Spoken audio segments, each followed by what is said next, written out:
طلاق دینا یہ ناپسندیدہ ترین کاموں میں سے ایک کام ہے، یعنی یہ ارشاد فرمایا کہ ابغض الحلال الی اللہ الطلاق، یعنی اللہ تبارک و تعالیٰ کے نزدیک جو ہے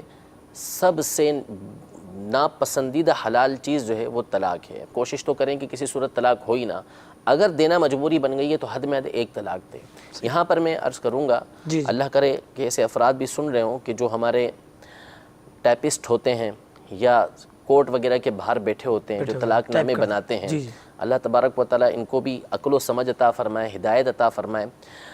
یعنی بعض اوقات ایسا ہوتا ہے کہ لکھ کر دینا یہ ضروری ہو جاتا ہے، اسی صورتحال ہو چکی ہوتی ہے۔ اب ہمارے پاس آتے ہیں تو ہم تو حتی الامکان کوشش کرتے ہیں کہ گھر بنا ہی رہے، توڑنے کی کوئی صورت آئے نہ۔ اب وہ لازمی ہو جاتا ہے تو ہم تو یہ سمجھاتے ہیں کہ جب بھی آپ لکھوانے جائیں تو اس کو لازمی طور پر آپ یہ کہیں کہ بھائی مجھے ایک طلاق لکھ کر دو، کہ اب ہمارا گھر ایسا ہو گیا ہے تو طلاق دینا پڑ گئی ہے تو میں فلاں کو طلاق دیتا ہوں، بس اس سے زیادہ آپ نہ لکھیں۔ اب وہ کیا کہیے اس حوالے سے، ان کی بھی بے علمی اور صرف پیسے کمانے کی حویث یا کچھ بھی کہہ لیں اس کو، انہوں نے بنا بنایا طلاق نامہ ہوتا ہے ان کے پاس، فارمیٹ ہوتا ہے، بنا بنایا پورا فارمیٹ بنا ہوا ہوتا ہے۔ جی اب اس نے بات اس کی کوئی نہیں سننی،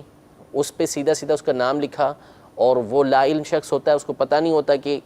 کیا معاملہ ہے، اس کو بتا دیا بھائی 3 طلاق اس کے اندر لکھی ہوئی ہیں، اس سے وہیں پہ سائن کروا دیتے ہیں۔ وہ 3 طلاقوں کو پڑھ کے اس کے اوپر سائن کر دیتے ہیں، علم ہوتا نہیں ہے تو 3 طلاق اس طرح دے دیتے ہیں۔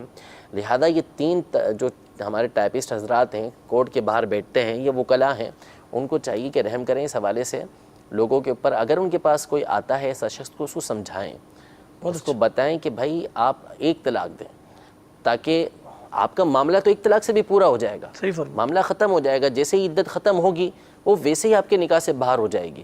اور پھر آپ کسی اور جگہ نکاح کرنا چاہتے ہیں، وہ کسی اور جگہ نکاح کرنا چاہتی ہے، تو اس میں کوئی مسئلہ تو ہے نہیں۔ خامہ خواہ 3 طلاق دے کے ایک تو گناہ اپنے سر لے رہے ہیں، اور پھر اس کے بعد بناؤ کی صورت بھی مشکل ہو جائے گی آپس میں آپ کے۔ تو اس لیے ان وکلاء حضرات کو بھی چاہیے کہ وہ سمجھانے کی کوشش کریں کہ جب بھی طلاق نامہ ان کے پاس کوئی بنوانے آئے تو اس کو سمجھائیں، اور ایک طلاق نامہ اس کو بنا کے دے دیں، ایک طلاق کا طلاق نامہ بنا کے دیں اس کو، 3 طلاقیں اس کے اوپر نہ لکھیں۔ خامہ خواہ میں پھر اپنی تعویلیں نہ کریں، کیونکہ آپ شریعت کے ماہر نہیں ہیں، آپ کا کام عدالتوں کا کام ہے، کورٹ کا کام ہے، اس کے آپ ماہر ہیں، وہ آپ کیجئے۔ جو شرعی کام ہے نا وہ علماء کے اوپر، مفتیان کرام کے اوپر چھوڑ دیجئے۔ آپ اپنی تعبیر یہ نہ کیا کریں کہ جب تک لڑکی کے پاس پہنچے گا نہیں، یا اس پر گواہ سائن نہیں کریں گے، یا جو ہے وہ آپ منہ سے نہیں دو گے، یہ ساری باتیں آپ نہ کیا کریں۔